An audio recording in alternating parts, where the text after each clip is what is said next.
আসন্ন লোকসভা নির্বাচনে হুগলি থেকে পুনরায় প্রার্থী হলেন লকেট চ্যাটার্জি।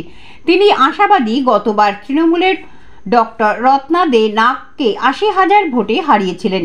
এবারে সেই সংখ্যাটি ডবল হতে চলেছে, এই মন্তব্য তিনি করেন।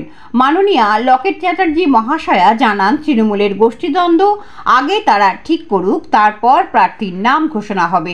প্রতিদ্বন্দ্বী নিয়ে তিনি মোটেও চিন্তিত নন। তিনি জানান, মানুষের আশীর্বাদ বিজেপি পার্টির সমর্থনেই যাবে। তিনি এও জানান, মাননীয়া প্রধানমন্ত্রী মহাশয়ের কথা তুলে ধরে ইস বার 400 পার, 100 দিনের কাজের টাকা, দুর্নীতি, সন্দেশখালির ইস্যু, তৃণমূলের গোষ্ঠীদ্বন্দ্ব তাকে ভোটে জিততে বিশেষ সুবিধা দেবে। আপাতত 20 জনের নামের তালিকা বিজেপির তরফ থেকে ঘোষণা হয়েছে। তিনি বলেন, 35টির বেশি আসন নিয়ে বিজেপি পার্টি পশ্চিমবঙ্গ থেকে পার্লামেন্টে যাবেন। সবশেষে চুঁচুড়ার বুনোকালীতলা মন্দিরে পুজো দিয়ে ও তৎসহ কিছু মানুষের সান্নিধ্যে এসে মানুষের আশীর্বাদ নেন এবং পুনরায় জানান, গতবারের তুলনায় দ্বিগুণ ভোটে তিনি জিততে চলেছেন।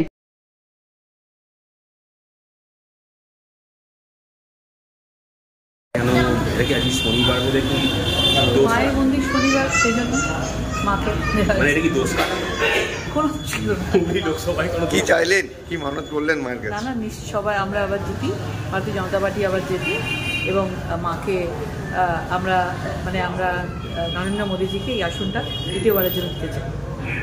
আগামী দিনে বিভিন্ন রকম বিতর্ক উঠেছিল, সেটা কি আজকে অবসান হলো? ওটা কিছু না, ওটা তৃণমূলের কনস্পিরেসি ছিল। লড়াইটা কি খুব শক্ত হবে?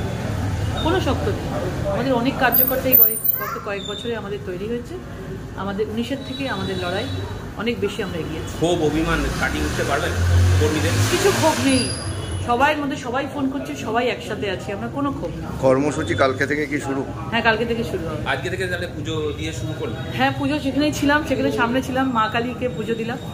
আজ শনিবার মা কালীকে পুজো তো কোথাও নেই, তাই জন্য একটা লেবু রেই নিয়ে এসেছিলাম। দেয়াল লিখনের মধ্যে দিয়ে কি শুরু হবে? কালকে দেয়াল লিখন আছে, দেয়াল লিখন দিয়ে শুরু হবে। Thank you.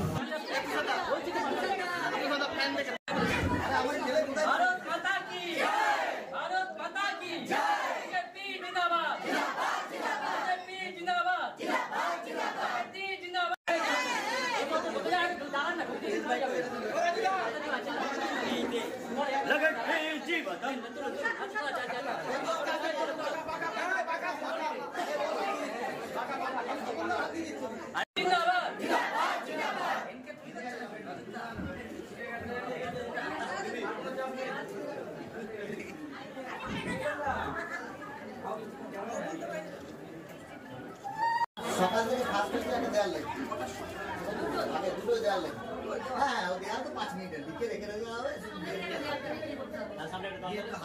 হ্যাঁ, তুমি তো হাত দিয়ে দাও।